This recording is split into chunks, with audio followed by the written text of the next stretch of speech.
السلام عليكم. كنتمنى انكم تكونوا بخير وعلى خير وانتم كتشوفوا هذا الفيديو على قناتي اللي هي قناة حكايات ادم، قناة العائلة والقصص اللي كناخذوا منها استفادة.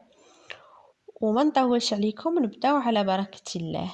القصة ديال اليوم هي قصة حقيقية واقعية فيها بزاف ديال الاحداث.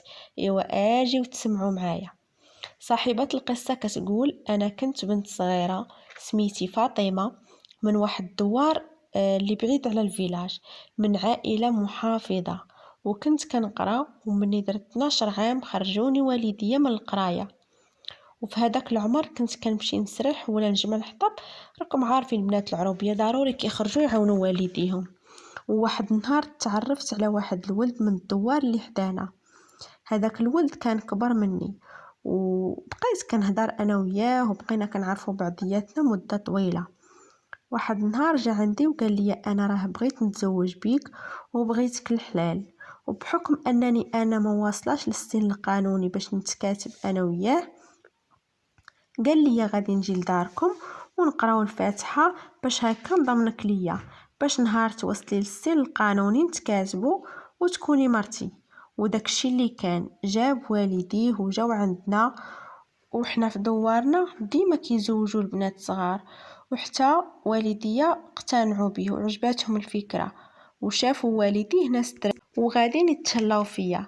صافي واتفقوا بيناتهم، وحتى والديه داروا اللازم وقراو الفاتحه وقالوا غادي نتسناو حتى نكمل 18 عام باش نتكاتب ونمشي معاه.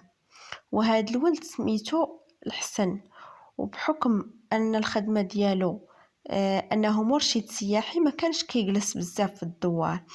مره كيجي، مره كيمشي، مره كيطول، مره دغيا كيجي. ومن مورا هذيك الفاتحه بقات العلاقه ديالنا غادا مستمره مزيان، وطرات بيناتنا علاقه حميميه اللي نتج عليها حمل. وفي هذيك الفتره انا ما كنتش عارفه راسي حامله حتى للشهر الثاني. وهو في ديك الفترة عرف وحدة من واحد المجموعة ديال التوريست كان جات عنده، وتعرف عليها وتطورات العلاقة بيناتهم، وصايبات ليه الوراق وداتو الميريكان. وهذا الشيء كله خطط ليه بلا العلم ديالي، رغم انه قاري معايا الفاتحة وعاطي كلمة لدارنا باش يتزوج بيا. وفوق من هاد الشيء كامل انا حاملة وما عارفاش راسي، ووالديا ما في خبارهم حتى حاجة. تحطيت في واحد الموقف اللي صعيب بزاف. وفي هذاك الاسبوع سمعت الناس كيهضروا بانه مشى الميريكان. جاتني واحد الصدمه كبيره، والعاده الشهريه حتى هي كانت معطله عليا. صافي وبداو كيبانوا عليا اعراض الوحم. تما عرفت راسي حامله، وكانت عندي ديك الساعه شهرين. وتصدمت اكثر من الصدمه الاولى. وكيفاش غادا نقولها لدارنا؟ مشكله ما عندهاش الحل. انا حامله والسيد ما كاينش، كيفاش غادي يتقبلوها؟ صافي داعت الخبار في الدوار وسمعوها الناس، وما بقيتش قادره نخرج. كنت كنحس براسي غدرت والديا وشوهتهم في الدوار. حتى لواحد النهار جا واحد السيد كبير، وما كبير غير الله، في عمره 45 عام، وانا يلا عندي 15 عام. وهاد السيد عمره ما تزوج وميسر حاله لاباس عليه. جا قال لي: شوفي يا بنتي، انا بغيت نتزوج بيك غير باش نسترك من هضرة الناس والشوفة ديالهم فيك.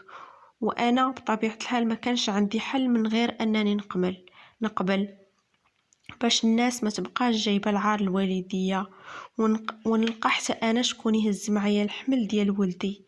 وما عرفتش السيد الاخر واش غادي يرجع ولا لا، حيت ما قال لي والو وما عطاني حتى شي وعد. مشى بلا ما يقولها لي، بات ما صبح. وهو ما كانش عارف بانني حامله، حيت انا ما عرفت راسي حامله حتى مشى هو. بطبيعه الحال قبلت العرض ديال الراجل اللي تقدم ليا، وتزوجت انا وياه. وبعد 6 شهور ولدت، حيت انا مني عرفت راسي حامله كانت عندي شهرين، وبقيت شهر في دارنا هي 3 شهور. والسيد صراحة الله ما قصرش من حقه معايا، وحط الولد في الحالة المدنية بأنه ولد قانونيا بالوراق، أما بيولوجيا فهو ولد الحسن اللي ما عرفت عليه حتى شي خبار من نهار مشى صافي، وعشت مع السيد اللي دار فيا خير وسترني وكيتعامل معايا أحسن معاملة، وولدي غادي وكيكبر وهو دايرو بحال ولدو وكتر. ما عمرو حسو ولو نهار واحد بأنه ماشي باه، كان هازو من كل شي. وكبر ولدي وقرا صافي، ودازت ليام حتى لواحد نهار سمعت الناس ديال الدوار كيقولوا باللي الحسن جا، وانتم عارفين بان الدواور ديال العروبيه دغيا كدور فيهم الهضره، وبداو كيقولوا فلان جا هو ومرتو ووليداتو، مرتو قوريه، ونسى انه خلى وحده ودار معاها الفاتحه وعاطي لوالديها الكلمه وبزاف ديال الحوايج. ما عرفت ما نقول، سكت. وبحكم ان ولدي عارف ان السيد اللي تزوج بيه هو باه، حيت حل عينيه فيه وتربى معاه، وما قدرت نقول ليه والو.